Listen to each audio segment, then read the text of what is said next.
On va recevoir Sofidy, une société qui permet d'investir dans l'immobilier, notamment dans les SCPI. C'est l'immobilier sans les galères. Donc en fait, tu touches les loyers, mais sans les appels à minuit pour une fuite d'eau. Acheter un bien que tu as loué, vous allez voir les galères. On casse les serrures, on rentre, et là on découvre la catastrophe. C'est que de la merde sur le sol. Que de la merde. T'en as pour 500 balles par mois pendant 10 mois juste pour le nettoyage, quoi. Exactement. 5 000 €. Donc... C'est le côté le plus frustrant de cette affaire, en fait. L'autre jour, j'ai mon locataire qui m'a envoyé un SMS. J'étais aux urgences la nuit. Ils ont été tous intoxiqués au monoxyde de carbone. Oh putain. Le revenu passif par excellence, c'est la SCPI, puisque la SCPI, tu perçois encore une fois un loyer, mais sans avoir aucune galère. Bonjour tout le monde et bienvenue sur Légende. Émission Légende Business aujourd'hui sur l'immobilier, sur l'investissement dans l'immobilier, sur les galères qu'on peut avoir en investissant dans des appartements, dans des biens immobiliers pour en vivre. On va recevoir Guillaume Berthiaud qui est déjà venu il y a quelques temps de Sofidy, une société qui permet d'investir dans l'immobilier, notamment dans les SCPI, qui permet d'avoir des revenus. L'année dernière, ils ont eu entre 5 et 9%, ils vont nous raconter. Vous pouvez acheter des morceaux, des parts de 315 € à partir de 315 € dans l'immobilier, dans plusieurs biens. Et comme ça, vous avez le risque qui est dilué. S'il y a un locataire qui n'est pas dans un bien pendant quelques temps, c'est pas grave, tout le reste continue de payer. Et comme ça, vos investissements continuent de rapporter de l'argent.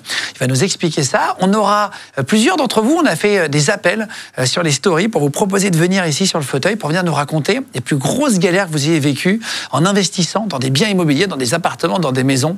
Donc, il y a plusieurs d'entre vous qui allaient venir sur le fauteuil aujourd'hui. On va parler des plus gros records aussi dans l'immobilier, les places de parking les plus chères du monde, etc. On va parler des records. En tout cas, merci d'être de plus en plus nombreux chaque semaine, tous les mercredis, vendredis et dimanches sur Légende. On vous met 3 interviews ou documentaires. Abonnez-vous avant que ça commence. Vous êtes environ 150 000 à nous rejoindre chaque mois. N'hésitez pas à commenter l'émission aussi. Et en podcast audio, si vous nous écoutez sur la route, je vous embrasse. Merci d'être là aussi, de faire de Légende le premier podcast de France. Sur Spotify, Deezer, Apple Podcast et Amazon Podcast. Mettez-nous 5 étoiles sur les plateformes de podcast audio, ça nous aide vraiment beaucoup. Et c'est parti maintenant avec une émission spéciale immobilier avec Guillaume de Sofidy. On y va. Guillaume Berthiaud, je vais vous expliquer comment on investit dans l'immobilier en s'évitant toutes les galères. Bienvenue Guillaume, je te reprends le clap. On avait fait une émission avec Guillaume, il travaille chez Sofidy il y a quelques mois. Vous avez été nombreux à investir. Il y a eu beaucoup d'entre vous qui avaient essayé et qui avaient ouvert des comptes pour commencer à investir. On parlait justement depuis quelques émissions dans les gens de business de comment investir son argent. Il n'y a pas assez de formation à l'école, on avait parlé. Et là, c'est autour de la SCPI.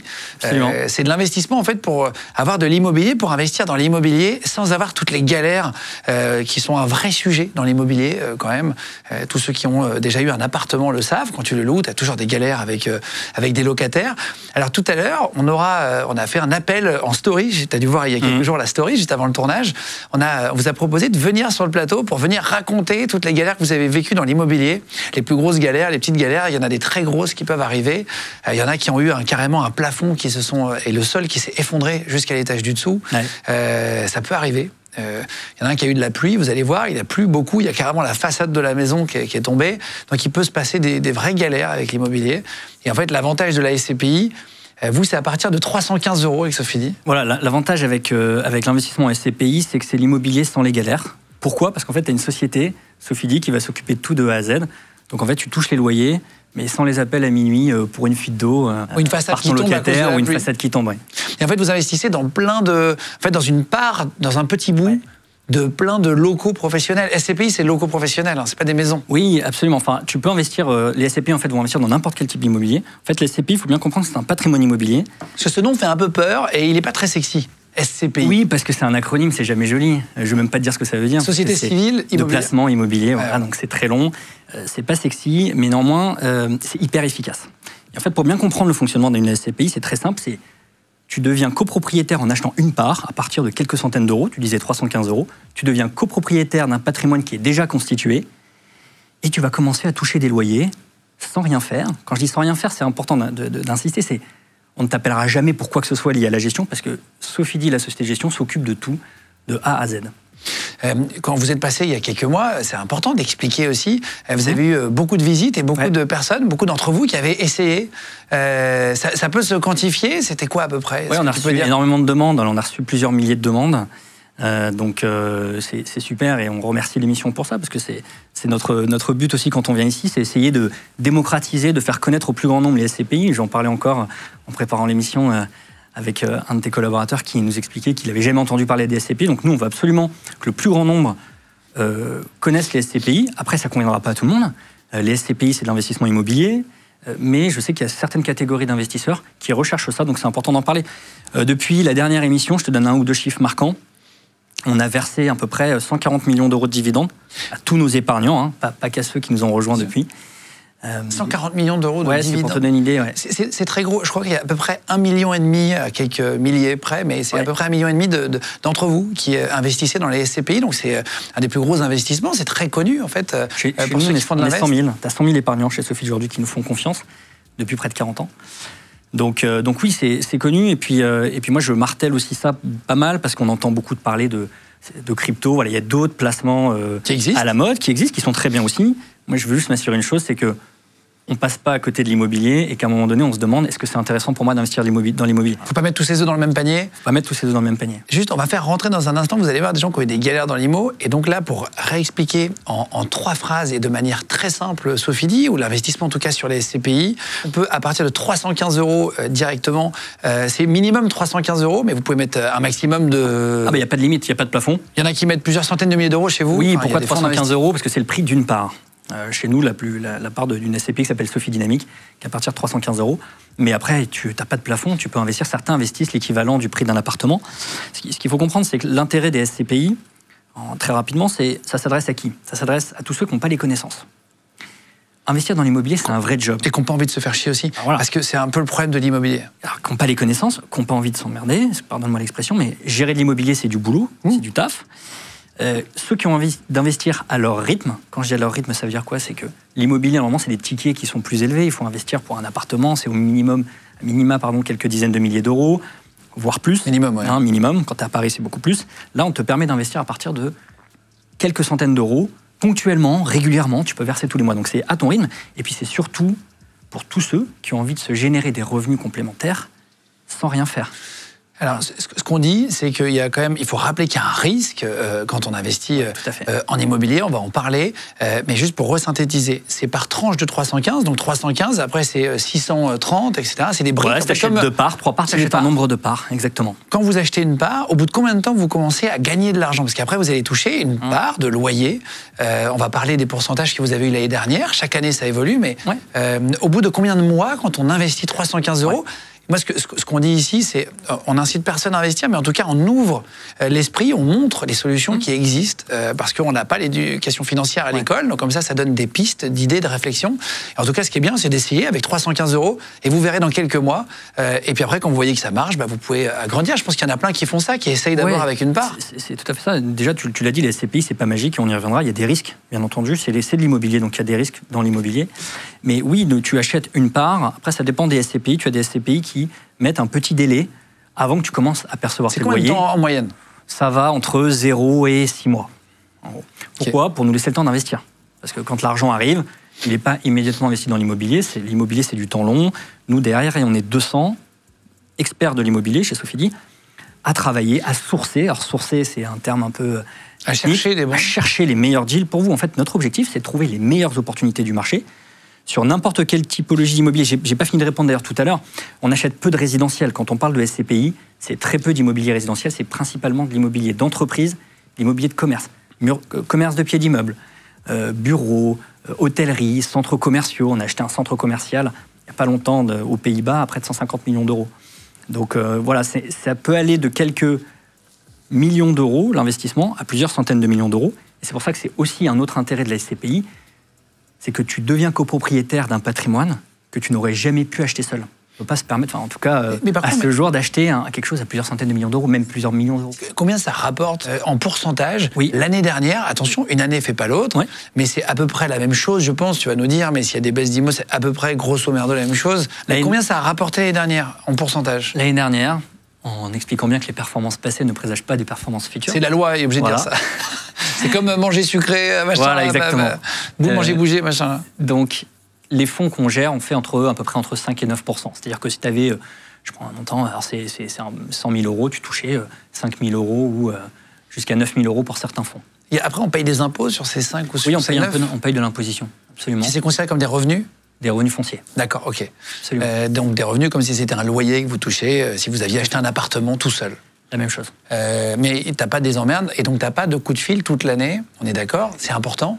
T'as personne qui t'appelle chez Sofidy s'il y a une galère avec l'immeuble ou quoi, c'est géré. Ah non, le principe c'est que la SCPI s'occupe de tout.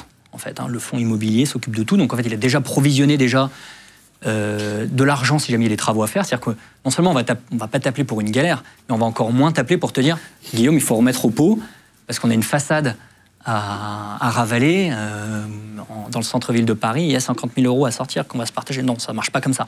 Tout est inclus. Les frais sont déjà payés. Des travaux sur le patrimoine sont payés par la SCPI et on ne t'appellera jamais pour rien faire. Le but, c'est vraiment, encore une fois, l'immobilier sans les galères, mais sans les appels, sans rien. Et alors, attends, dernière question, on va parler des records dans l'immobilier aussi, vous allez voir. Il y a la place de parking la plus chère du monde qui vient d'être vendue. Il y a plein de records là, dans l'immobilier, on a pris les derniers. Juste, si on veut récupérer son argent, imaginons, quelqu'un a 5 000 €, l'un d'entre vous, et il les met chez Sofidy pour avoir une petite rente et des premiers revenus qu'il essaye. En combien de temps il peut récupérer son argent en cas de galère, en cas de maladie, en cas de décès de quelqu'un? Parfois, on a besoin d'avoir de l'argent ou de voitures qui tombent en panne. Ouais. En combien de temps on peut récupérer son argent et est-ce que c'est possible? Le fonctionnement pour rentrer, pour acheter des parts et sortir, enfin revendre ses parts quand tu as une SCPI, c'est tous les mois, on te propose une fenêtre de souscription ou de revente de parts. Pour que tu puisses, donc quand tout va bien, quand le marché est fluide, tu sors en un mois. Donc c'est plus rapide que l'immobilier classique, l'immobilier en direct, où tu sais qu'il faut que tu prennes rendez-vous chez le notaire, ça prend au minimum 2 mois, 3 mois. Donc quand tout va bien, c'est en quelques semaines, un mois. Par contre, si tu es dans une situation, et ça peut arriver, où tu as sur un mois plus de personnes qui veulent revendre leur part et pas assez de personnes qui veulent souscrire, et que ça ne se compense pas, dans ce cas-là, tu peux mettre un peu plus de temps à sortir. C'est la raison pour laquelle, je rappelle 2 choses, l'immobilier c'est sur le temps long, donc on n'achète pas de l'immobilier pour quelques mois. C'est de l'argent dont on n'a pas besoin tout de suite. On l'investit sur à minima 8 ans, mais la moyenne de détention, je crois que je te l'avais dit la dernière fois chez Sofidy, combien de temps en moyenne nos clients gardent les SCPI, c'est plus de 20 ans. 20 ans, oui. Voilà, donc ça s'envisage sur le temps long, et deuxièmement, on ne met pas tous ses œufs dans les mêmes paniers. Dans le même panier, on n'investit pas tout en SCPI, on n'investit pas tout son argent en immobilier. Le but aujourd'hui, c'est pas de vous convaincre de tout mettre en SCPI. Non, c'est de vous dire qu'il y a une part de son patrimoine qui peut être consacrée à l'immobilier, qui doit selon moi être consacrée à l'immobilier, sous forme de SCPI ou en direct. Après, ça dépend de son profil d'investisseur. On parle de record de l'immo dans 2 secondes. Juste, s'il y a une baisse de prix de l'immobilier, oui. Ça peut arriver, un crash, bien sûr. Je sais pas, un crash boursier, il peut y avoir plein de choses. En 2008, il y a eu des crises, etc. S'il y a une énorme baisse du prix de l'immobilier, est-ce qu'il y a une baisse du rendement? Est-ce que c'est lissé? Comment ça influe chez vous? Une SCPI, c'est de l'immobilier, et l'immobilier, c'est des cycles. Ça monte et ça descend, et déjà une chose à dire, c'est que ça n'a rien d'anormal à ça. C'est parfaitement normal, les arbres ne montent pas au ciel, donc l'immobilier, ça monte et ça baisse. On sort de 2 années compliquées. On sort d'une crise immobilière dans laquelle les prix ont baissé. Les SCPI, forcément, vont être impactés. Alors, pas toutes dans la même proportion. Ça va dépendre de quand est-ce que la SCPI a été créée. Est-ce qu'elle est très mutualisée? La diversification, je t'en parlerai, c'est quelque chose qui est très important pour nous, la granularité du patrimoine. Donc, elles ne vont pas toutes réagir de la même manière, mais bien sûr, si un marché immobilier est globalement en baisse, les SCPI seront impactés. Mais c'est aussi là où il faut être opportuniste. Et c'est souvent dans les crises qu'on fait aussi de bonnes affaires. Et c'est pour ça qu'il y a des moments où il faut se dire, est-ce que c'est pas, au contraire, le bon momentum pour lancer un fonds? Et c'est ce qu'on a fait chez Sofidy en 2024. Quand les prix avaient baissé, on a lancé une SCPI qui s'appelle Sofidy Dynamique, qui est venue faire des bonnes affaires, voilà, sur des actifs qui avaient des cotés de 5, 10, 20%. Le monsieur qui a trouvé Sofidy Dynamique, on l'embrasse. C'est pas moi. Non mais en tout cas, même si j'adore le nom. Non mais en vrai ça fonctionne, on comprend direct. Sofidy Dynamique c'est plus agressif dans les taux. Il y a le côté un peu. Oui, alors c'est plus risqué. On a pris un parti chez Sofidy, on a une gestion très prudente de l'immobilier. Ça c'est quelque chose d'important à rappeler. Une SCPI, on n'est pas là pour faire des coûts à très court terme. On investit, on achète. Encore une fois, des bureaux, des immeubles de commerce, de l'hôtellerie, etc., qu'on va garder sur le très long terme avec des locataires qui paient un bon loyer qu'on va pouvoir vous reverser tous les trimestres sans que vous n'ayez rien à faire. Donc, le but, c'est pas de faire... on n'est pas marchand de biens, on n'achète pas pour revendre en faisant une plus-value du jour au lendemain. Sofidy Dynamique, on a pris le parti d'aller chercher un tout petit peu plus de risques, mais en contrepartie d'un rendement aussi, d'un potentiel de rendement qui n'est pas garanti, plus élevé. Là, les dernières... projection, c'est 8%. 8% de rendement pour cette année. Si jamais on met 5 000 € et qu'on a à la fin de l'année les loyers qui sont tombés, est-ce qu'on peut les réinvestir directement, les mettre en boucle, ne jamais se servir pour que ça grossisse, ou il faut attendre d'avoir 315 € pour acheter une autre part? Non, on a lancé ce service récemment chez Sofidy. On te permet de pouvoir réinvestir tes dividendes et donc de faire marcher ce qu'on appelle le système des intérêts composés. C'est-à-dire que tu réinvestis tes gains pour qu'eux-mêmes produisent des gains. C'est assez puissant, c'est un effet boule de neige assez simple à comprendre, mais très puissant. Et donc, chez Sofidy aujourd'hui, tu peux acheter, si tu as peu de moyens au départ et que tu veux acheter une part tous les mois ou tous les trimestres, tu mets la fréquence que tu veux, tu peux nous demander de te réinvestir automatiquement les dividendes et avec les dividendes, on va te racheter des parts de SCPI. Avant de terminer, c'est important, on est rentré dans une partie plus technique, parce que comme c'est la deuxième émission avec Sofidy pour la SCPI, c'était important de comprendre vraiment plus simplement et plus technique aussi, techniquement comment ça se passe et concrètement aussi. On va faire une simulation, si tu veux bien, dans 2 secondes, je sais que tu en as fait. Juste, toi, tu travailles pour Sofidy Gestion Privée. Aujourd'hui, ça veut dire quoi? En gros, c'est ceux qui ont le plus d'argent? Pas du tout. Alors, Sofidy Gestion Privée, on est un cabinet de gestion de patrimoine. Donc, on accompagne les clients dans leurs investissements et plus globalement, on essaie de leur construire une stratégie globale, stratégie patrimoniale pour les aider à atteindre leur but. Parce qu'en fait, quand tu épargnes, on épargne toujours pour un but en particulier, financer sa retraite, financer les études de ses enfants, acheter un bien immobilier. Donc nous, on essaie de tracer le chemin avec eux, de leur dire, voilà, on détermine leur profil d'investisseur, on regarde quelle est leur appétence au risque, leur horizon de placement, et en fonction de ça, on construit une stratégie d'investissement. Donc je voudrais casser un mythe tout de suite, c'est que tu n'as pas besoin d'être riche pour aller voir un conseiller en gestion de patrimoine. Que ce soit Sofidy Gestion Privée ou n'importe quel conseiller en gestion de patrimoine de la place. C'est combien le minimum chez toi, honnêtement Alors nous, on ne s'est jamais fixé le minimum, mais en général, en dessous de 30 000 euros, on intervient peu parce que le besoin de conseil, il est aussi forcément un peu corrélé à la somme que tu veux investir. Mais chez nous, on a des clients qui viennent à partir de 30 000. Jusqu'à quelques millions d'euros, plusieurs millions d'euros. Et la moyenne, c'est quoi? Parce qu'on parle des extrêmes là, mais la moyenne? La moyenne chez nous, c'est entre 50 000 et 200 000 euros, à peu près, d'investissement. Donc je vous mettrai les liens, si vous nous écoutez en podcast audio, dans la description directement, vous n'avez qu'à cliquer dessus, puis vous aurez le lien si vous voulez aller voir sur le site de Sofidy. Ça prend du temps à s'inscrire, il y a des papiers, c'est compliqué ou ça va assez vite? Non, c'est extrêmement rapide. Non, honnêtement, c'est très rapide. Je vais le faire, moi. Je vais essayer après l'émission, je le ferai. Je crois que tu me l'avais déjà dit la dernière fois. Tu verras mon nom sur toi. Ouais. T'as totalement raison. Si tu fais un petit formulaire, je verrai ton nom, je pourrais te passer un coup de téléphone. D'accord. À la 3e émission, vous verrez que je l'aurai fait. Non, mais je vais le faire après l'émission. Je plaisante, mais oui, c'est extrêmement simple. Enfin, on a toutes les équipes chez nous qui ont beaucoup œuvré pour développer déjà beaucoup de pédagogie sur le site, je le disais, mais aussi une plateforme de souscription en ligne. Ça, c'est important, c'est que tu me demandais, moi j'interviens à partir de 30 000 euros, mais pour ceux qui ont envie d'investir tout seuls, qui n'ont pas besoin de conseils, qui ont envie de faire ça de leur canapé en 10 minutes, il y a une plateforme de souscription en ligne, c'est très intuitif, c'est très rapide, tu es accompagné tout le long, et en 10 minutes, tu souscris ta part de SCPI. Avant de parler des records dans l'immobilier, on va faire une démo. Quand en fait on crée un compte, ça prend, on l'a fait avec nous, ça prend moins de 10 minutes, on l'a testé avant. Comme ça, vous voyez à l'image, le site. Tu es sur le simulateur, en fait, le simulateur, tu n'as même pas besoin de créer un compte. En fait, quand tu arrives sur la page sofidy.com, tu arrives là-dessus. Et c'est une approche par le besoin, donc tu t'identifies. Voilà. Pourquoi est-ce que, dans quel but tu investis? Pour préparer ma retraite, faire fructifier mon épargne, par exemple, compléter mes revenus. Tu cliques, tu te laisses guider. Est-ce que j'ai tout de suite de l'argent, une somme à investir, ou est-ce que je veux investir à mon rythme tous les mois? Et ensuite, on te simule, tu dis le montant que tu souhaites mettre. Donc, par exemple, préparer ma retraite. 50 000 euros. Voilà, 50 000 euros. 15 ans. Je veux des revenus dans 15 ans. Et ça fera, ça fera 415 euros par mois, là, par exemple. Exactement. Au terme, tu auras un capital de 90 000 euros et des revenus complémentaires de 415 euros par mois. Là, on t'a simulé 50 000 euros dans 15 ans, on t'a simulé une opération à crédit. C'est-à-dire que le simulateur est capable de te simuler des opérations à crédit, de te simuler un investissement que tu veux faire tout de suite, immédiatement, parce que l'argent est disponible. Et donc ça me permet de faire le lien. Hein. Les SCPI, on peut investir à crédit, c'est hyper... on peut investir à crédit? Ah oui, c'est quelque chose qui... Comme l'immobilier, tu peux aller voir une banque. D'ailleurs, nous, on a des partenaires bancaires qui financent nos SCPI. Et donc, tu peux aller voir ton banquier aujourd'hui et lui dire, en fait, je ne veux pas investir dans un appartement parce que ça va être compliqué, je n'ai pas le temps de gérer. Par contre, j'ai envie de commencer à me constituer un patrimoine. Et donc, tu peux financer des SCPI comme tu finances un appartement. Les loyers que tu perçois du patrimoine vont venir rembourser une partie ou la totalité des mensualités, ce qui fait qu'à la fin, tu vas avoir un effort d'épargne à mettre.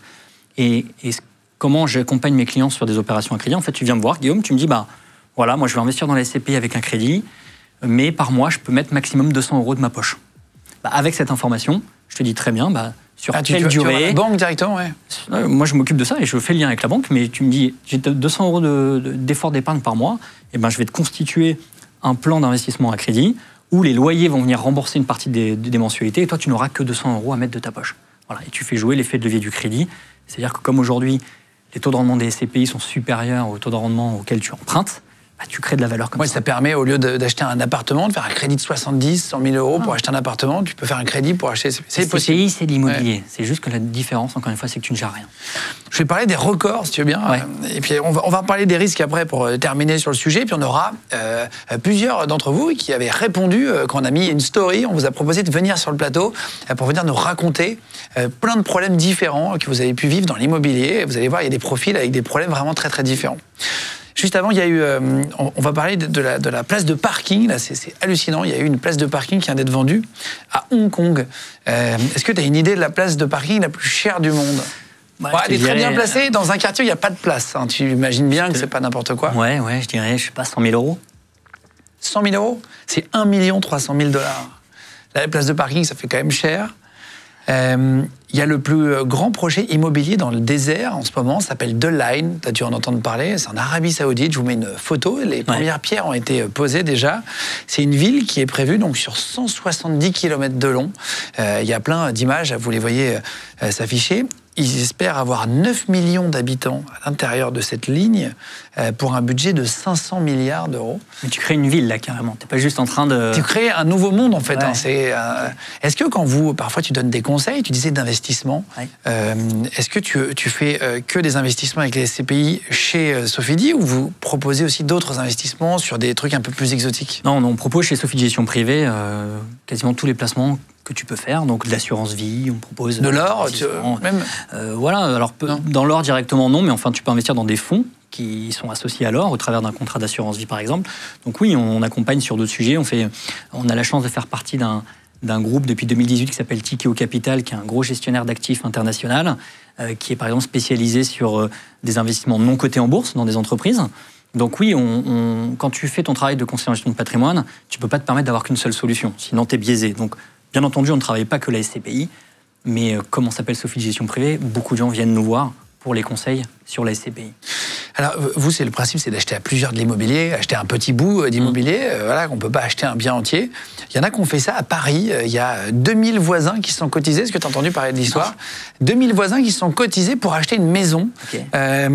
Ils ont mis chacun 300 euros. Ils ont acheté une maison à 600 000 euros pour en faire une maison commune avec des ateliers, etc. Tu n'as pas entendu parler de ça? Ça va être sympa, les réunions de copropriété. Putain, c'est 2000.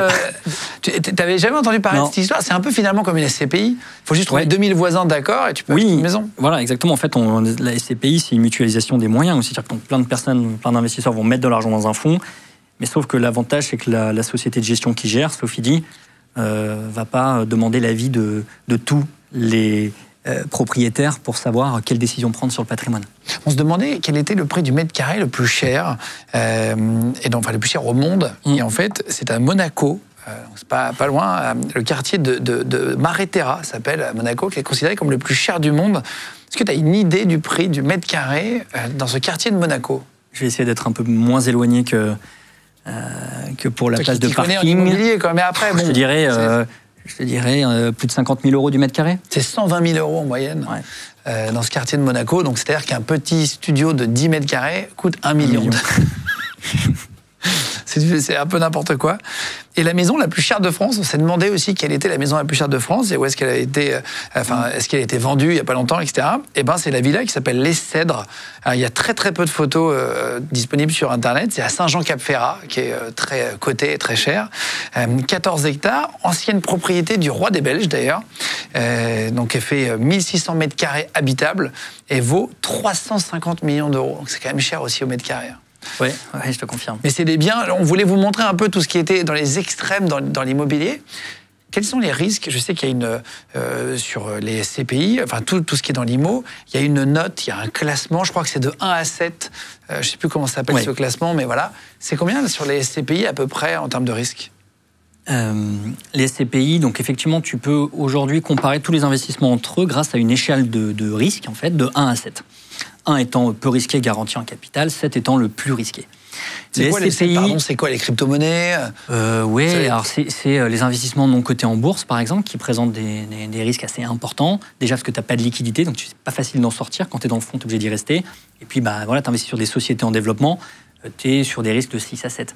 Les SCPI, on est à 3 pour la majeure partie de nos SCPI et des SCPI du marché. Donc 3, ça correspond plutôt à un profil prudent. Certaines sont à 4, Sophie Dynamics, je te disais, qui est un peu plus péchu, qui va chercher un peu plus de rendement en contrepartie d'un risque un peu plus élevé. Vers 9%. 4, voilà. 9% c'était l'année dernière, mais on vise en rythme de croisière plus de 7%. Donc tu as des risques. Les risques, merci de me permettre de les rappeler, parce qu'on entend trop souvent, je l'avais déjà dit dans la première émission, l'immobilier c'est pas sans risque. Ceux qui vous disent ça sont des menteurs, il faut fuir. D'accord ? L'immobilier, il y a des risques et c'est important de les connaître. Le premier, c'est le risque sur le dividende, sur le loyer en fait qu'on encaisse et qu'on reverse sous forme de dividende. Le risque sur la performance. Pourquoi ? Un locataire peut ne plus payer ou un actif du fonds peut ne pas être loué. Donc ça affecte forcément la performance. D'accord ? Donc, attention, la performance n'est pas garantie. Quand je te disais 5%, 9%, c'est pas garanti, ça varie à la hausse, ça peut varier à la baisse. Comment on fait chez Sofidy pour atténuer ce risque ? On travaille un principe qui s'appelle la granularité de nos fonds. Alors, c'est pas un gros mot, la granularité, qu'est-ce que c'est ? C'est diversifier le risque locatif sur un grand nombre de locataires. Je te prends un exemple. Si Sofidy a 100 millions d'euros à investir, elle va préférer acheter 20 biens, 20 actifs immobiliers à 5 millions, plutôt que 1 ou 2, 1 à 100 millions ou 2 à 50 millions. Parce que s'il n'y a pas de locataire pendant 6 mois... Voilà, mais s'il y en a un sur une multitude qui ne paye pas, en fait, le risque est atténué. Ça, c'est la granularité. On a des fonds très granulaires. Deuxième risque que tu as, c'est le risque sur le capital. Encore une fois, le prix de part de ta SCPI, elle va refléter le patrimoine immobilier constitué qui est géré. D'accord ? L'immobilier, ça monte, ça descend. Le prix de part, il peut monter si l'immobilier s'apprécie, il peut aussi baisser. Donc le risque sur le capital. Et troisième risque, le risque de liquidité. On en a un peu parlé tout à l'heure. C'est-à-dire que quand tu investis dans l'immobilier, tu le fais sur le long terme. Tu n'investis pas aujourd'hui pour ressortir dans 3 mois parce que, mince, j'ai pas pensé, mais j'avais envie de financer tel ou tel projet. Donc on fait attention. L'immobilier, par nature, c'est illiquide. Tu ne te réveilles pas le matin en décidant de vendre tout de suite ton appartement. Ça va te prendre du temps, ça va te prendre plusieurs mois. La SCPI, c'est pareil. Quand tout va bien, c'est très liquide. Ça peut aussi parfois être illiquide. Attention, visez le temps long et diversifiez vos investissements. On va faire rentrer maintenant plusieurs d'entre vous qui avaient répondu aux stories pour venir expliquer les galères que vous avez vécues dans l'immobilier. Vous allez voir, il y a des trucs très solides. Juste, j'avais un chiffre avant, j'ai noté, en 20 ans, en moyenne en France, les prix ont augmenté de 88% dans l'immobilier. C'est quand même énorme. C'est beaucoup, et c'est quand je parle avec beaucoup de jeunes investisseurs, beaucoup se sont détournés de l'immobilier parce qu'il y a une croyance qui est de dire oh, c'est nos parents et nos grands-parents qui se sont gavés sur l'immobilier. Et quelque part, nous, aujourd'hui, c'est cher, on ne peut plus acheter. Et en plus, la performance, elle a déjà été constituée par le passé. Ça, je pense qu'il faut tout de suite arrêter cette pensée, cette croyance. Il y a encore de la performance à faire dans l'immobilier. D'accord ? Oui, ça a monté, mais il y a aussi des périodes où ça se corrige un petit peu. On sort quand même de 2 années où... ça a baissé un petit peu. Ouais, enfin, si tu as acheté quelque chose en 2020, là où c'était un peu le plus haut, tu regardes aujourd'hui, à Paris, les prix ont baissé sur le résidentiel de 5 à 10%. Sur le bureau, le commerce, parfois, tu as des actifs qui ont baissé de 15-20%. Donc, l'immobilier, le marché se corrige tout seul. Donc, voilà, quand ça va trop haut, qu'il y a une bulle, à un moment donné, ça se dégonfle. Mais voilà, il y a encore des super opportunités à faire. Le lancement de notre fonds Sophie Dynamics en est un des exemples. Donc, ne vous détournez pas pour autant de l'immobilier. Il y a encore des belles affaires. Quand on se lance chez Sofidy, dernière question, c'est minimum pour 8 ans au départ ? Non, 8 ans, c'est la durée recommandée. D'accord ? C'est-à-dire qu'on te recommande de conserver ta part à minima 8 ans. Après, tu peux la revendre avant. Et si tu la revends trop tôt, peut-être que tu n'auras pas amorti certains frais. Peut-être que le marché aura un peu baissé à ce moment-là et ce ne sera pas le bon moment pour vendre. On estime que sur 8 ans et plus, tu auras accumulé assez de dividendes, tu auras connu plusieurs cycles immobiliers qui feront que tu sortiras dans des bonnes conditions. Parce que on choisit 8 ans, mais on peut partir à peu près quand on veut. En gros, tu disais, il faut juste faire racheter sa part, mais ça peut être 3 ans. Et tu parlais de frais, c'est quoi les frais ? Tu as 2 types de frais. Et ça, c'est pareil, c'est important de le préciser pour tous ceux qui nous écoutent. Tu vas avoir des frais de souscription et des frais de gestion. Parfois, tu as des SCP avec un peu plus de frais de gestion, moins de frais de souscription, mais globalement, c'est la même chose. Il faut bien comprendre que ces frais, ils servent à rémunérer 2 choses. 1, le travail du conseiller en gestion de patrimoine qui fait le boulot de te proposer une SCPI. Parce que quand on a commencé en 87, on avait de l'argent de la part d'investisseurs que pour acheter un magasin Picard dans le 91. Aujourd'hui, c'est quasiment 9 milliards d'euros de patrimoine. Ça, c'est plein d'investisseurs qui nous ont fait confiance. Et donc, les conseillers en gestion de patrimoine, tous ceux qui distribuent des SCPI, font un travail d'aller les proposer à des clients. Donc, les frais servent à rémunérer, d'une part, les conseillers en gestion de patrimoine, les intermédiaires qui proposent nos solutions, Et deuxièmement, tout le travail de la société de gestion, tout ce que je viens de te dire. Toute la gestion au quotidien, les galères, les renégociations des baux, les travaux, les fuites, et j'en passe et des meilleurs. Je mettrai donc les liens si vous l'avez essayé. Vous nous direz d'ailleurs en commentaire, ceux qui l'ont fait, même sur la première émission, n'hésitez pas à nous dire en commentaire ce que vous en avez pensé. Promis, j'essaye après l'émission et je vais acheter une part. Je reviendrai sinon. Je vais acheter une part et puis je vous dirai comme ça. Et vous pouvez m'écrire d'ailleurs en privé. Parfois, vous pouvez m'envoyer un message sur les réseaux. Si je les vois, je réponds évidemment avec plaisir. J'adore moi lire les commentaires après les émissions. Donc, dites-nous ce que vous en avez pensé avec plaisir. Je vais tester. On va faire rentrer la première personne. On a fait un appel du coup sur les réseaux sociaux pour parler des gros problèmes que vous avez pu rencontrer dans l'immobilier. Vous allez voir, il y a des trucs solides. Ça donne pas forcément envie d'acheter un appart pour le louer ou une maison. Vous allez voir, il y a des trucs vraiment, vraiment difficiles. Toi, tu as déjà acheté en perso de l'IMO. Tu as une galère ou pas d'ailleurs? Moi, j'ai commencé par investir dans un appartement que j'ai géré en colocation. Donc ouais, des galères, j'en ai connu parce que les colocs en plus, c'était des jeunes... les actifs qui sortaient, qui venaient de partir de chez leurs parents, et donc qui m'appelaient dès qu'il y avait une ampoule qui avait sauté. Donc, j'ai pas connu des grosses galères. En fait, c'est pas forcément les grosses galères, même les petites galères, c'est pénible. Quand on t'appelle tous les 4 matins parce qu'il y a un fusible qui a sauté, parce que le four il marche plus, etc., c'est pénible. C'est moins prise de tête forcément que tout ce qu'on va entendre par la suite, probablement. Mais oui, j'ai déjà eu des galères. Mais moi, je suis plutôt à ne pas vouloir gérer. Je fais déjà ça au quotidien, de gérer de l'épargne pour le compte de clients. Donc, mon temps libre, moi, j'aime bien le déléguer, donc faire appel plutôt à des placements type SCPI. N'hésitez pas à nous dire en commentaire si vous avez des galères de coloc. Moi, j'ai eu un coloc. Quand j'ai habité à Bruxelles pendant des années, j'étais avec un Espagnol qui faisait tout cuire à l'huile. Ça peut être une galère, la coloc, quand même. On va faire rentrer le premier. Il s'appelle Jérémy. C'est parti.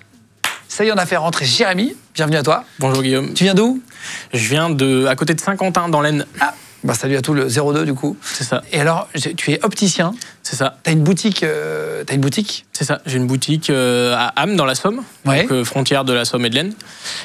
Ça fait 5 ans que je l'ai racheté maintenant, quand j'avais 22 ans. On parle des galères dans l'immobilier. T'as acheté un bien que t'as loué. Vous allez voir les galères. On a des photos en plus sur ton histoire, c'est fou. C'est ça. Donc en fait, suite au rachat de ma boutique, donc c'était il y a 5 ans, il y a 2 ans, j'ai eu l'opportunité de racheter l'immeuble, donc où se situe le local commercial. Et au-dessus du local commercial, il y a donc un appartement, un bel appartement qui fait 120 mètres carrés. Attends, donc tu travailles dessous? Je travaille en dessous, ouais. Ouais, tous les jours. Donc tous les jours, je suis ta boutique. en dessous. C'est ça. Et en fait, l'immeuble, c'est juste un appartement au-dessus et ta boutique en bas. Exactement. Et du coup, t'as racheté tout comme ça, t'es tranquille. Exactement. Voilà. Combien ça a coûté l'ensemble? L'ensemble, ça m'a coûté 220 000 euros. 220 000. C'est ça. Donc tu fais un crédit, un gros crédit, tu rembourses chaque mois? C'est ça. De combien à peu près? C'est un crédit qui me fait rembourser presque 1 500 euros par mois. 1 500. Et combien ils te payent les locataires du dessus? Vous allez voir, c'est hallucinant. Le loyer du dessus était à 650 euros. Sauf que quand tu vas l'acheter, il y a déjà des locataires au-dessus. Tu l'achètes avec des locataires déjà en place. C'est ça. Parfois, on peut acheter un bien, il y a déjà les locataires et tout. Et donc, exactement. Toi, ça ne te pose pas de problème. Tu les connais pas, les locataires, à l'époque? Non, je les connais pas. Je travaille en dessous, donc je les vois régulièrement sortir de chez eux. Ils avaient l'air un peu chelous ou pas? Pas au premier abord, honnêtement. C'est vrai? Non, putain, pas du tout. Parce que vous allez voir, il y a vraiment... Vous n'êtes pas prêt pour ce que vous allez entendre ou voir dans un instant. C'est-à-dire qu'il y a des photos de ton appart, c'est juste inimaginable, quoi. C'est ça le plus frustrant, en fait. C'est de se dire qu'à première vue, il n'y a pas de... Donc c'est une famille classique? C'est une famille classique, les 2 parents, la trentaine, 35 ans, avec leurs 3 enfants. Et du coup, au premier abord, pas de signe inquiétant. Ils te payent le loyer? Qui paye le loyer. Il payait au précédent propriétaire? Il payait au précédent propriétaire. Donc rassurant, quoi, tu te dis. C'est ça. Moi, j'ai mis l'immeuble en gestion chez mon notaire. Donc, c'est lui qui percevait le loyer. Et pas de galère, pas de questions, pas de prise de tête. Voilà. Sauf que ça va s'arrêter au bout d'un moment? C'est ça. Donc, pendant 2 ans, on n'a pas eu spécialement de problème. Ils n'ont jamais rien demandé, jamais eu de problème avec quelques équipements de l'immeuble. Ouais, ils t'ont pas fait chier à t'écrire ou à rien du tout. Rien. Rien du tout. Et en décembre 2024, il y a commencé à avoir des suspicions de problèmes parce qu'il y a plusieurs fois la gendarmerie qui est venue nous voir, donc à la boutique en tout, en demandant s'ils étaient présents, parce qu'ils répondaient pas ni au téléphone, ni à la porte, ni à la sonnette. Bon, c'est tout. Donc après, c'est un indice déjà sur ce qui arrive. Voilà, ça donne pas envie d'acheter un appartement. Ça peut être tout et rien au final. Mais voilà. Et un jour, j'ai le voisinage qui vient me voir à la boutique et qui me dit écoutez, ils sont partis hier soir avec le frigo et la télé. Donc là, à part partir en week-end avec le frigo et la télé, ce qui me semble un peu particulier. Est-ce que c'était meublé quand il est loué? Non, c'était juste, ils ont déménagé en gros, quoi, dans la nuit. Ça. Mais ils sont partis qu'avec ça. Une voiture, c'est tout. Bon. Donc moi, je m'inquiète pas trop au début en me disant, ils vont revenir. Enfin, je veux dire, on n'a pas résilié le bail, on n'a pas rendu les clés, on n'a pas fait d'état des lieux, donc ça me paraissait irréel que ça se passe comme ça. Et 15 jours plus tard, toujours, appart déserté, plus personne. Et comme je travaille en dessous... Pardon, mais tu regardes par la fenêtre ou pas? Non, parce que l'appart, il est à l'étage. Ah, mais une échelle. Ah, non, juste pour voir s'ils ont vraiment fui ou pas? Non, alors en fait, la porte de l'appartement, donc il faut prendre les escaliers, on arrive à la porte, elle est vitrée. Donc on voit juste le couloir, et on voit que le couloir, il est déjà dans un état piteux. Donc le parquet est tout abîmé et plein d'affaires partout par terre étalées. Comme s'ils avaient fui du jour au lendemain. Ouais, c'est ça. Ça fait vraiment l'ouragan. Toi, t'appelles sur leur portable, propriétaire? Moi, je demande au notaire d'appeler, parce que comme c'était en gestion chez le notaire, c'est à eux d'appeler. Et aussi pour pas donner mes infos perso. Voilà. Et donc jamais de réponse. Pas de réponse. Et pas de loyer, au mois de décembre, forcément. Et là, du coup, on décide de lancer une procédure avec un huissier de justice. Voilà, donc on contacte l'huissier de justice qui, lui, doit envoyer un courrier recommandé au locataire. Bien sûr, on envoie ça à l'adresse du logement abandonné. Donc il n'y a personne qui répond? Donc il n'y a personne qui répond. Il n'y a personne qui signe? Donc moi, c'est hyper marrant parce que du coup, je vois le courrier sortir de ma boutique, partir à la poste et revenir dans la boîte aux lettres d'à côté, littéralement. Voilà. Bref. Et du coup, un mois plus tard, donc là, on était au mois de février. Et là, tous les mois, c'est toi qui payes le loyer entièrement tout seul? Voilà. T'as pas de loyer qui tombe là. Et ben non, tu payes de la traite à la banque, quoi. C'est ça, exactement. Donc là, du coup, un mois plus tard, on arrive, l'huissier arrive pour constater les dégâts et ouvrir l'appartement. Avec la police ou pas? Comment ça se passe quand il y a un huissier qui arrive ou il n'y a pas besoin de police? Alors là, dans mon cas, il est venu avec un serrurier et 2 témoins qu'il avait choisi lui. Donc il vient avec deux personnes qui choisissent lui, en gros. Exactement. Ils viennent. Et donc on casse la serrure. Parce que, bah voilà. Normal, ouais. On casse la serrure, on rentre, et là on découvre la catastrophe. Donc le premier avertissement, c'est notre olfaction qui nous l'a donné. Parce que l'odeur était horrible, vraiment immonde. Tu pensais qu'il y a eu un meurtre ou quoi? Quand tu rentres dedans, tu dis qu'il y a un truc qui va pas? En tout cas, on savait qu'il y avait de la matière organique, parce que ça sentait vraiment très très mauvais. Donc là, du coup, on a fait le tour de tout. Moi, la manière la plus simple possible, j'ai sorti mon téléphone pour commencer à faire des photos. Et je me suis vite fait reprendre par l'huissier qui me dit « Attention, vous n'êtes pas chez vous, vous êtes encore chez eux. Tant qu'on n'a pas fait la procédure au tribunal pour récupérer l'appartement, vous n'êtes pas chez vous. Donc, pas le droit de prendre de photos. » Donc du coup... Et là, les photos que j'ai, c'est quoi? C'est après? C'est après. Mais bon, c'était la même chose, quoi. Exactement. Donc là, ça n'a pas bougé pendant 8 mois. Je vous les mets à l'image, comme ça vous les voyez en grand là. On voit le sol absolument dégueulasse, tout par terre. Ils ont laissé même les meubles, le petit bureau d'une fille, apparemment, une petite fille. Tout, ouais, il y avait un enfant en bas âge. Et là, on voit une pièce qui est... Bon, on voit la baignoire qui est dégueulasse aussi, qui est pleine de boue, je sais pas ce qu'il y a par terre, mais... Je sais pas, je peux pas savoir. J'ai pas analysé. Et qu'est-ce que c'est dans cette pièce là? Cette pièce, c'est ce qu'on suppose être la pièce de vie de leur chien. Donc ils avaient un chien qui sortait pas la journée en tout cas. Moi qui travaille en dessous, je les voyais pas sortir la journée. Et qui vivait dans cette pièce. Et donc la pièce, on voit donc un reste de canapé. Attends, mais... Pardon, hein, c'est que de la merde sur le sol? Que de la merde. C'est recouvert de merde? Recouvert de merde. Et leur chien vivait dans le caca? Complètement. Mais attends, dans la chambre d'à côté, il vivait comme ça? Complètement. Mais ça devait puer dans la porte de partout? Et on avait eu déjà un souci avec ça, c'est que donc 1 an avant de racheter l'immeuble, je pars en congé et mon collaborateur m'appelle en me disant écoute, il y a un problème, il y a une fuite de l'appartement qui arrive dans le bureau, donc dans mon bureau, et je pense pas que c'est de l'eau parce que ça sentait l'urine vraiment très très fort. Et en fait, il y a une fuite d'eau en effet, mais comme le chien vivait dans sa pisse, clairement, et quel enfer. Tout a coulé dans mon bureau. Comment ils peuvent vivre comme ça? C'est fou. Je sais pas si c'est un déni ou si c'est... Il y en a partout sur le radiateur, quoi. Parce que je pense que le chien se mettait debout pour voir la fenêtre. Et du coup, il devait en avoir sur les pattes. Et pauvre chien, quoi. C'était quoi comme chien? C'était soit un staff américain, soit un staffy, mais dans cette forme de chien. Il travaillait? Et alors, au début, ils travaillaient. Après, ils étaient tout le temps là. Donc, je pense qu'ils ont perdu leur emploi ou alors ils ont quitté leur emploi pour des raisons que je ne connais pas. Mais oui, à la fin, ils travaillaient plus. On vient de voir les photos. Si vous nous écoutez en podcast audio, je vous invite à aller voir juste le moment sur YouTube. Vous verrez vraiment la violence du truc.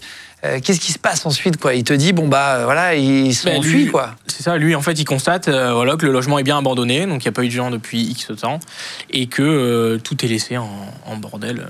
Voilà. Et donc ça dure 10 minutes. On fait le tour de l'appartement, de chaque pièce, on regarde s'il n'y a pas de gros problèmes. Et voilà, donc là, pour l'instant, je suis toujours pas chez moi. Donc on ressort, et lui garde les clés, du coup, de la nouvelle serrure. Voilà. Donc moi, plus accès du tout à venir à l'appartement. Ah la vache. Pas possibilité de commencer le nettoyage. Pas possibilité de commencer n'importe quels travaux. C'est long. Voilà. Et toi, tu payes tous les mois. C'est ça. Donc la première émotion, c'est l'énervement, forcément, parce que on se dit c'est pas possible. Enfin, je veux dire, je m'y suis quand même pris tôt dans mes investissements, dans la manière de gérer mon avenir, on va dire, et d'être freiné par des gens qui n'ont pas le respect de rien que du bien immobilier, quoi. C'est énervant.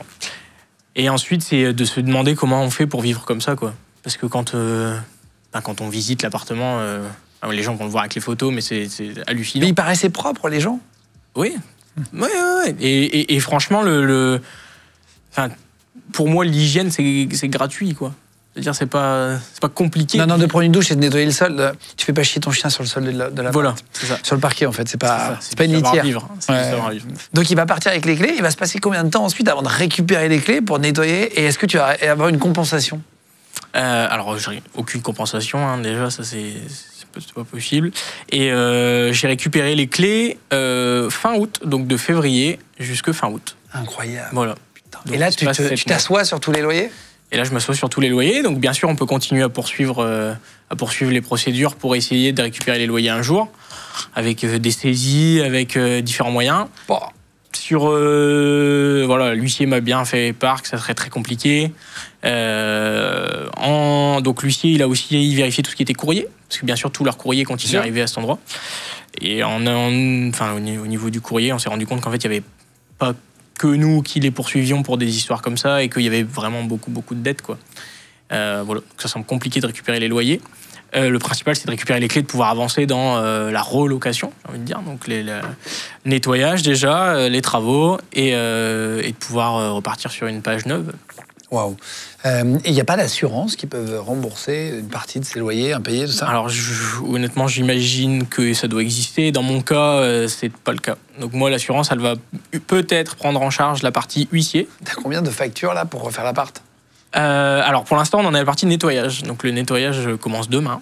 Et pour l'instant, le devis de nettoyage, il est à 5 000 €. Entre la désinfection, tout ce qui est nettoyage en toutes sortes de toutes les surfaces, démonter les encadrements de portes. Parce que tout est... Après, tu vas devoir refaire un peu de travaux pour repeindre peut-être les murs pleins de... Dans les 5 000 €, là où il y a aussi la société de nettoyage, elle va casser toute la cuisine, casser toute la salle de bain, tout mettre à la benne les affaires qui restent. Et comme ça, on va pouvoir repartir sur des bases saines. T'en as pour 500 balles par mois pendant 10 mois juste pour le nettoyage, quoi. Exactement. 5 000 €, donc tu refais un crédit dessus ou pas? Exactement. Bah oui, on n'a pas le choix, parce que du coup, l'investissement étant tout récent, il n'y a pas de possibilité de faire autrement. Voilà, et donc il travaille, il paye, il a envie de s'acheter un appartement, il fait l'effort, et puis il se retrouve... Est-ce que tu as porté plainte contre les locataires? Non, parce que clairement, ça débouche sur jamais grand-chose. Et c'est encore de la charge mentale en plus.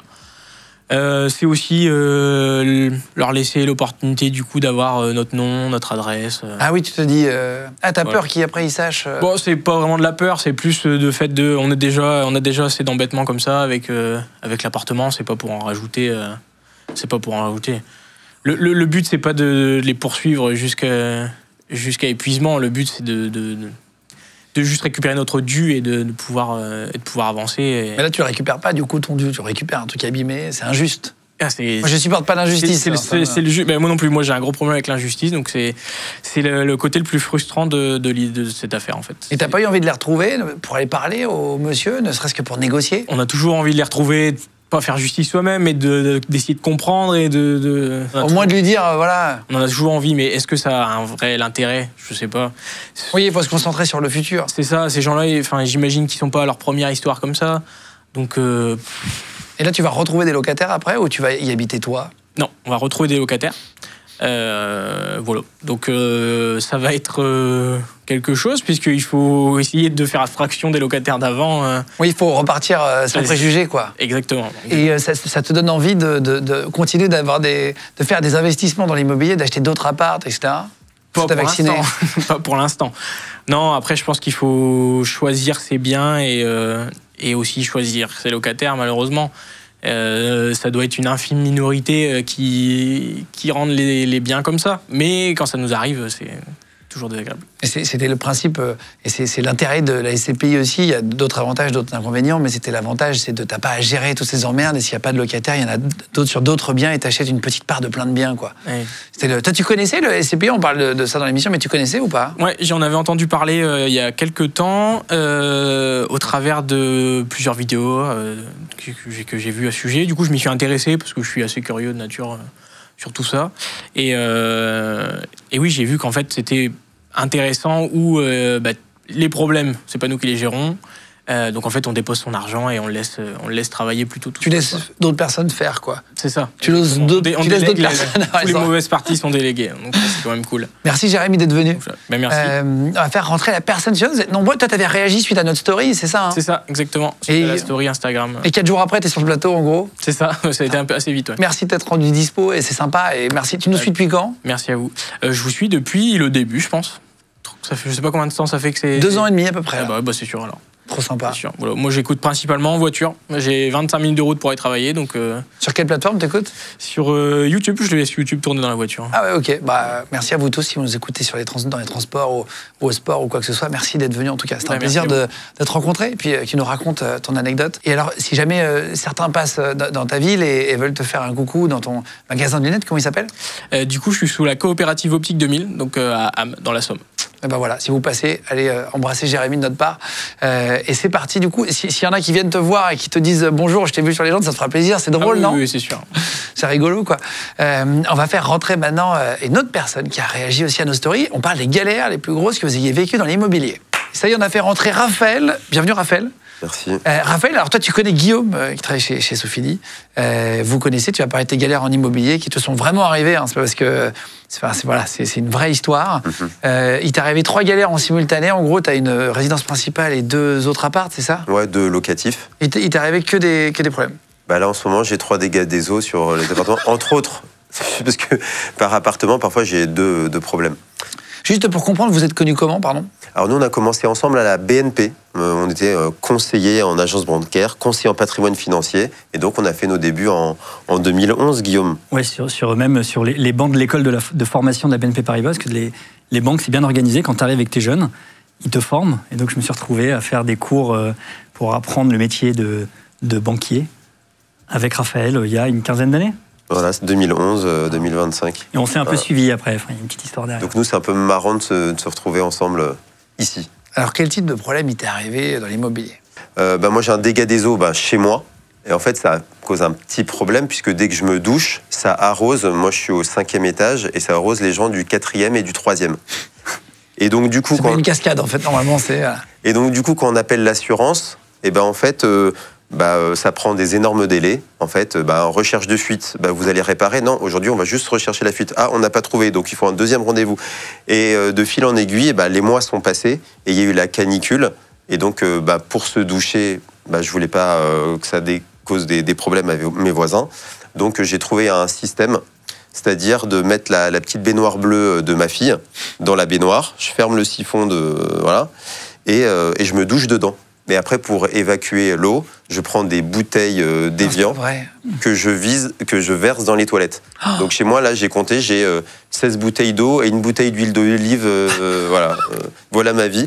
Et la douche, elle dure combien de temps? C'est quoi cet enfer? Oui, ça dure 1 minute, la douche. Ah, et en plus, tu vas vite parce que tu sais que c'est une galère après, machin. Ma fille, de temps en temps, la douche, on la prend pas, on ne dira pas à sa mère. Je me douchais à mon club de sport, je me douchais chez mes parents. Tu douches partout, tu peux pour pas... T'as un enfant? Ouais, un enfant. Une fille? Donc c'est pas grave, mais là c'est voilà. Et donc là j'ai les ouvriers chez moi, là ils sont sur 3 jours. Pendant le tournage là, ouais. Pendant le tournage, je les ai laissés, j'aurais laissé les clés pour faire un nouveau tuyau une nouvelle sortie d'eau. Ouais, d'évacuation d'eau. Ouais. Et j'espère que ça sera bon, mais je suis pas sûr que ça sera bon. Mais moi, j'aurais fait... Voilà, là, ça fait des mois que j'y suis. J'espère pouvoir me doucher. Ça fait quasiment 6 mois que c'était arrivé et ça fait vraiment 6 mois que tu es là-dedans. Exactement. Ça, c'est chez moi. Ça, c'est ta résidence principale, ton appartement. Ouais. Et après, tu as deux appartements que tu loues. Ouais. J'ai fait de l'investissement locatif, donc achat à crédit. T'as acheté il y a combien d'années? Il y a beaucoup d'années? Non, j'ai acheté le premier en 2016, c'est dans le neuf. Je me suis fait le livrer en 2017. Tout se passe bien. Là, j'ai un dégât des eaux, mais... Bon, mon locataire, il m'embête pas trop, tout va bien. C'est pas le pire. C'est pas le pire. Voilà. Léger, presque léger. Et le troisième, ça a été assez chaud. Parce qu'en fait, bon, je voyais qu'il se passait des choses, mails de syndic, etc., que le ton il commençait à monter, mais je comprenais pas très bien. Parce que j'avoue que je suis un peu le pire propriétaire. Je suis pas très manuel, donc ça me parle pas trop. Et l'autre jour, j'ai mon locataire qui m'a envoyé un SMS. Bonjour Raphaël, je vais vraiment avoir besoin de votre aide. J'ai été aux urgences la nuit. En fait, c'est la colonne de gaz. En fait, ils ont été tous intoxiqués au monoxyde de carbone. Oh putain. Donc vous retrouvez c'est dangereux, tu peux mourir. Hein. Bah oui, tu vomis, je crois. Exactement. Ils ont eu des nausées et des vomissements. Ça sent pas, il n'y a pas forcément d'odeur en fait. Parfois. Et ils ont avec des enfants, et c'est tout un immeuble. Et donc je me dis, mais c'est quand même dingue, je me suis fait la réflexion, jusqu'ici tout allait plutôt bien sur mon immobilier. Mais après, il y en a qui se passent bien, heureusement. En fait, c'est un peu le petit bonheur de la chance. C'est la loterie. Parfois, ça peut bien se passer, parfois pas. Parfois, ça se passe bien 5 ans, puis 6e année, c'est la galère. Après, on n'a pas un propriétaire, enfin, ça arrive quand même à tout le monde d'avoir au moins une galère quand on est propriétaire. Après, ça peut être des galères mineures, un petit dégât des eaux, à la limite, ça arrive à tout le monde. C'est partout. Quand on en arrive à la colonne de gaz et qu'on fait prendre des risques à ses locataires. Et donc, ils ont été malades. La preuve, moi, c'est du neuf et de l'ancien. Donc, ça veut dire déjà que ça touche tout type d'immobilier. Et ils ont tous eu des nausées, vomissements. Et donc là, j'ai un peu flippé parce que je me dis, là, on rentre dans un autre jeu. Où en fait, toi, tu veux juste faire un petit investissement locatif. Et tu as peut-être ton locataire, je sais pas, qui pourrait décéder. Et toi, tu te retrouves avec un appartement qui est inlouable. Et alors là, pour l'instant, par empathie pour mon locataire, donc je lui ai fait un rabais de 50% sur le loyer. Et voilà, pour faire petit geste amical. Et là, ça fait 2 semaines qu'il n'y a plus de gaz dans tout l'immeuble. Voilà. Donc ça, c'est le deuxième problème qui est un peu plus embêtant. Et je suis plutôt embêté pour lui, quoi, parce qu'il est cool, jamais il me dérange. Et là, s'il m'a dérangé, c'est vraiment qu'il y avait un sujet. Tu voulais des revenus passifs? En gros, tu voulais avoir une rente qui tombait en ayant 2 appartements comme ça? Voilà, c'est ça. L'idée, c'est on achète de l'immobilier à crédit sur la durée la plus longue possible, 25 ans. Et que votre locataire vous paye l'essentiel de votre société de crédit. Et que le truc, il tourne. Ça sera neutre pour toi ou pas loin? Pas loin. Il y a toujours un petit effort d'épargne. Mais en plus, comme je le loue en Pinel, donc ça me faisait une réduction d'impôt, donc ça se neutralisait super bien. Mais là, oui, ça se tend. Les trucs de Pinel, tu avais une réduction d'impôt, mais c'était des immeubles dans des endroits qui étaient un peu éloignés des grandes villes. Des zones tendues. Des zones tendues, alors, etc. Ouais. Et j'ai l'impression que chaque personne qui me parle de Pinel, j'ai croisé dans ma vie, regrette. Voilà. Alors moi je regrette pas, j'ai acheté à Clichy et je suis plutôt content jusqu'à maintenant. On va voir la suite de l'histoire, j'espère un dénouement heureux. Et je me suis dit, puisque c'est tout l'immeuble qui est concerné, ça va peut-être permettre que la situation se débloque, parce que là c'est intenable. Les revenus passifs, est-ce que ça c'est des revenus passifs? On parle de ça, on dit tous, on veut des revenus passifs pour en vivre vite, etc. avec l'immobilier. Non, et justement c'est là où je trouve que le mot revenu passif est devenu très galvaudé, parce qu'on entend beaucoup d'investisseurs qui se targuent d'avoir constitué un patrimoine de plusieurs dizaines d'appartements, vingtaines d'appartements, ce qui est déjà très très bien, mais de les considérer comme des revenus passifs, c'est loin d'être exact. Et donc moi j'ai trouvé la définition que je voudrais te lire, parce que je me suis dit, mais qu'est-ce que c'est exactement un revenu passif? Le magicien, il nous sort un petit papier. Donc j'ai pris mes petites notes. Il nous sort un petit mouchoir sur lequel il a gribouillé quelque chose. Voilà, j'ai des anti-sèches. Un revenu passif est une forme de revenu qui représente un flux de trésorerie, donc un loyer, perçu sur une base continue qui demande un minimum ou aucun effort de suivi de la part de son bénéficiaire pour le maintenir. Donc quand tu as des appartements, des dizaines d'appartements à gérer, c'est tout sauf du revenu passif. En revanche, le revenu passif par excellence, c'est la SCPI, pour moi la définition exacte, puisque la SCPI, tu perçois encore une fois un loyer, comme le fait Raphaël sur ses appartements, mais sans avoir aucune galère. Il y en a des galères sur le patrimoine. Sur des milliers de biens qu'on gère, bien sûr, il y a des galères. mais tout est géré en interne par les experts. On a un expert pour les travaux, il s'appelle Anthony. On a un expert sur la relocation. Une fois que le locataire part, il faut relouer dans des bonnes conditions. Là, Raphaël disait, bah voilà, c'est très sympa de ta part d'ailleurs, d'avoir fait une réduction de loyer, parce que je pense que tu n'étais même pas obligé, mais de faire une réduction de loyer quand même. Bon, bah voilà, quelque part, c'est pour ta pomme. Et si tu le fais ça 1 ou 2 mois, bah, tu as tout de suite perdu 10-15% de ton loyer annuel. Ou alors tu prends un gestionnaire de biens aussi, tu n'es pas obligé de le gérer tout seul, quoi. Alors le gestionnaire de biens, tu me diras ce que tu en penses, j'en ai testé. Bah, c'est ça. Il y a toujours un truc à faire quand même. Parfois, il faut gérer le gestionnaire de biens. Non, mais j'exagère, mais... Ouais, voilà. Ouais, mais quand on n'a pas un énorme parc immobilier, j'ai 2 petits apparts, des 40 mètres carrés, je me dis, mais il n'y a rien à faire. Et là, c'est une galère, de toute façon, si c'est géré, ça va rien changer. Et on ne parle pas assez aussi de... Bah, on a parlé là, des galères, là, voilà, le monoxyde de carbone et compagnie, mais il y a aussi l'effort de trésorerie. La taxe foncière, les charges de copropriété, les dépenses... Oui, il y a du stress quand même, il y a du stress, et puis ça coûte de l'argent. Il y a un risque que j'aime bien rappeler, ça s'appelle le risque de travaux. Je ne sais plus si j'avais déjà donné cet exemple, mais je le redonne. Une personne que je connais, ou une connaissance, qui a acheté un appartement pour sa résidence principale, qui s'est déjà mis un petit peu au taquet de son endettement, qui a mis beaucoup d'argent, beaucoup d'apports. C'était dans le 6e arrondissement à Paris, donc tu sais que les prix sont chers. Il emménage très heureux dans son nouvel appartement. 6 mois plus tard, les copropriétaires votent le ravalement de façade. Donc, à hauteur de sa quote-part de propriété dans l'immeuble, il paye une partie du ravalement de façade. 50 000 € à sortir.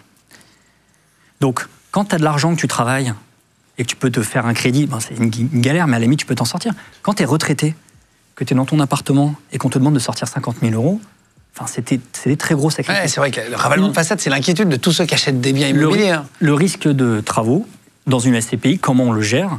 En faisant ce qu'on appelle des provisions. Donc ça veut dire qu'on met de côté, avant de te payer le dividende, toi, en tant qu'investisseur, on garde un petit peu de matelas de sécurité au sein de la SCPI pour anticiper tous les travaux, rénover le patrimoine, parce qu'on sait qu'en plus, l'immobilier, il faut l'entretenir, il y a des nouvelles normes environnementales, voilà, il y a beaucoup de travail à faire dessus. Donc ça, c'est un risque qu'on essaie de neutraliser, de faire en sorte que les coûts des travaux, le coût de l'entretien n'impactent pas ton rendement.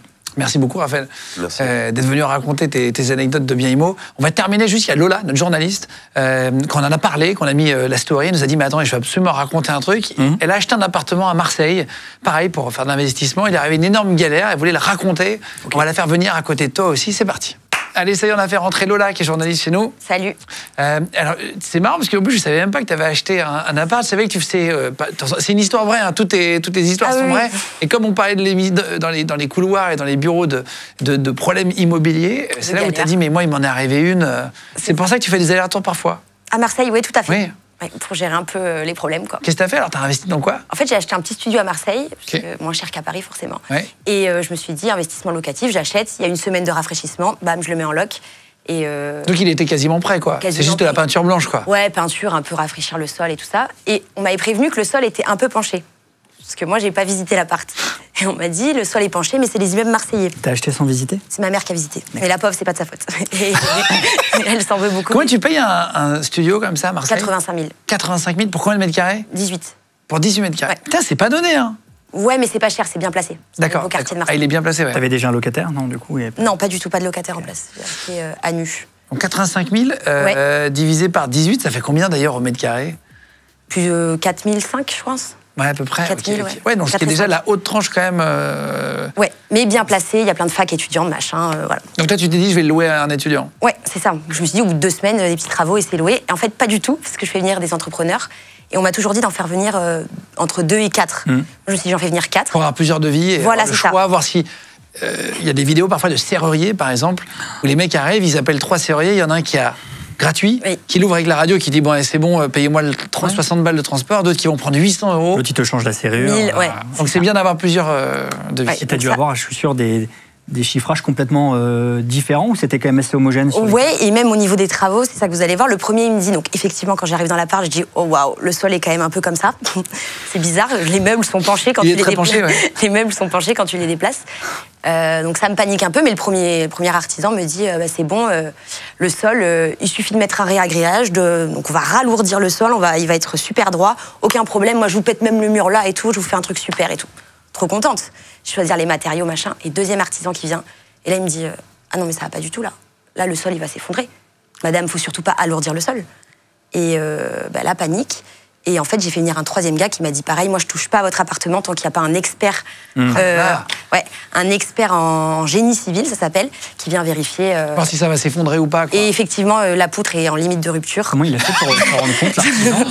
Ils t'ont vendu une. Ouais, mais le vendeur, je pense que le vendeur ne savait pas. Et tu peux pas lui redonner l'appartement? D'abord, il faut prouver qu'il y a une défaillance. Et pour le vice caché, je pense qu'il faut prouver que le vendeur était au courant, qu'il y avait une mauvaise foi du vendeur. Ouais. Aïe, aïe, aïe. Donc c'est des galères. Là, ça fait déjà depuis janvier, donc ça fait plusieurs mois, 8 mois. Donc là, tu peux pas le louer? Non. Tu as commencé à rembourser le crédit ou pas? Oui.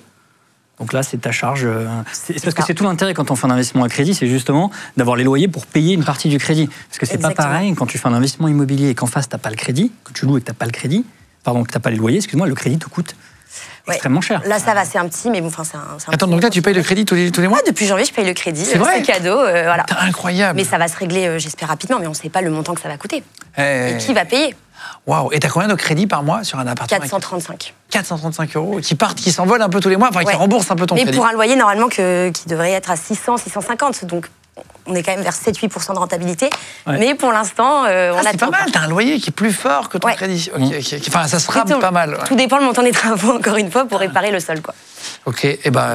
Et là, t'espères avoir le fin mot de cette histoire, à quel horizon? Là, il y a des experts qui sont venus, sauf qu'il faut que tous les copropriétaires se mettent d'accord pour montrer l'appartement, donc ça prend du temps. Ensuite, il va falloir voter des travaux avec la copro et voir si la poutre, en fait, le sol est tenu par des poutres, et la poutre, il suppose qu'elle est en limite de rupture, mais là, il faut percer le plafond du locataire qui est en dessous de chez moi pour vérifier l'état de la poutre. C'est un vieil appartement? Oui, un vieil immeuble? Oui, 1940. Eh ben, bon courage. Ouais, on parlait des SCPI justement avant et d'investissement dans l'immobilier pour terminer. Tout à l'heure, tu disais c'est à peu près 8 ans l'investissement pour rappeler les chiffres, à partir de 315 €. L'immobilier, c'est surtout le temps long en fait. C'est important de se dire que quand on investit en immobilier, on n'investit pas sur 1 ou 2 années, mais sur au moins une dizaine d'années, grosso modo. Pourquoi? Parce que comme on disait que l'immobilier, ça monte et ça descend, il y a des cycles. En fait, si tu gardes ton appartement ou si tu gardes tes SCPI pendant au moins une dizaine d'années, tu es sûr d'avoir connu des cycles qui auront pu se lisser. Peut-être un bon cycle, peut-être un cycle moins bon. Et sur 10 ans, d'en sortir avec, globalement, du très positif. Donc c'est pour ça 8 ans Donc 8 ans, c'est pour dire long terme, de telle manière à pouvoir absorber différents cycles immobiliers. Et je rappelle, quand même, pour la note positive, que là, on a connu 2 années de crise difficiles où l'immobilier a été très chahuté, résidentiel, commercial, bureau, peu importe. Bureaux ont d'ailleurs plus souffert que le reste. Mais que ça crée des opportunités. Et donc, il ne faut pas se dégoûter de l'immobilier en se disant « mince, c'est la galère ». Non, justement, maintenant, il y a un vrai point bas pour peut-être recommencer à investir. Je vous mettrai les liens, voilà, si vous voulez tester Sofidy, puis investir à partir de 315 € dans l'immobilier, du coup, dans les SCPI, c'est comme ça que ça s'appelle, pour donner le terme exact. Je vous mettrai tous les liens dans la description de la vidéo YouTube. Merci les amis de vous abonner, de plus en plus nombreux, environ 150-200 000 tous les mois, et de nous retrouver. Merci aussi de liker la vidéo, de commenter, on lira les messages. Tu iras voir les messages ou pas ? Bien sûr. Est-ce que, Guillaume, tu as lu les premiers messages, enfin des messages de la première émission? Les commentaires. J'ai lu pas mal de commentaires, ouais. Et c'est pour ça que j'ai essayé d'apporter des réponses aussi de certaines choses qu'on n'avait pas dit pendant la première émission. Donc j'espère qu'on aura complété.